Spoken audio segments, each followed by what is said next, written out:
Frinkenstein's Monster is the 11th episode of the 35th season of The Simpsons. This is directed by Stephen Dean Moore, and there will be some spoilers as I talk about what happens in the episode. To be honest, though, I don't have a tremendous amount to say. I'm kind of on the fence with how I feel about this one. I enjoyed most of it, but the last 5 minutes were just so boring.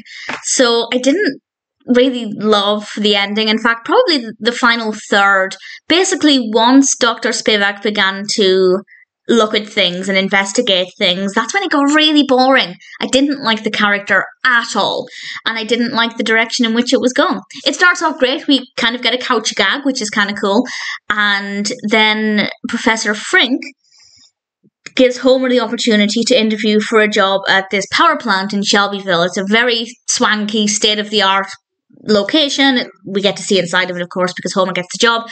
It looks great, really like the space, and Homer gets this job because as he's doing the interview, he's doing it from the comfort of his own home, using the ring light. It's all very modern, and Frink is sitting next to him and giving him the answers, and I'm pretty sure the person on the other end would be able to hear Frink, but nevertheless, Homer delivers these answers and he gets the job. And Frink makes him wear an earpiece attached to some glasses so that he can feed Homer the information that he needs while he's at the job. And Dr. Spivak becomes very suspicious about Homer, also because she was up for the position as well and it didn't go her way. So she's got various reasons to want to dig into this.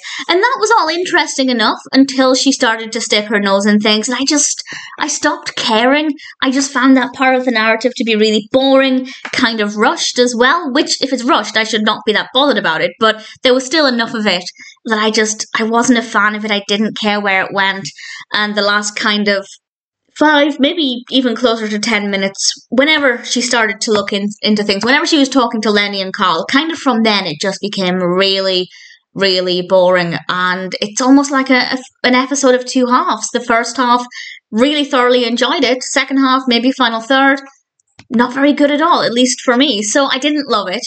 It started off very well, continued being good, and then, for me at least, fell downhill very quickly. And the ending, well, the final scene I loved, because the final scene, and I'll mention 2 things about it that I really liked, including this final scene, and this is all I have to say about it. I don't have anything else to add. This final scene is Homer going back to work at the power plant, and I love this because earlier on when he was leaving the power plant, Smithers pointed out that he'd left 600 and something times already, and I love it when The Simpsons is so self-aware. This has happened quite a bit in this season, where they're either making reference to things that happened previously, not in like a continuity way, but for example, Homer choking Bart, they made reference to the fact that they no longer do that because it's not socially acceptable, which is fair enough, and just making reference to the fact that Homer has quit the power plant many, many times, yet always seems to get his job back. I just love that. And the other thing I liked, but they milked it too much, is Lisa's lament. She's playing guitar, singing her lament, and we get this montage of Homer doing all of these different jobs. It's very, very quick, very effective, and I like the song, but the song comes back into it a little later on, and that scene itself was boring, and I didn't really love Marge's involvement towards the end. So there are some good moments in this episode, absolutely.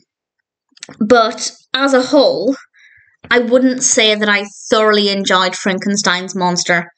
It's not terrible. It's okay. Maybe I'd watch it again one day, but I'm definitely not in a hurry to do so.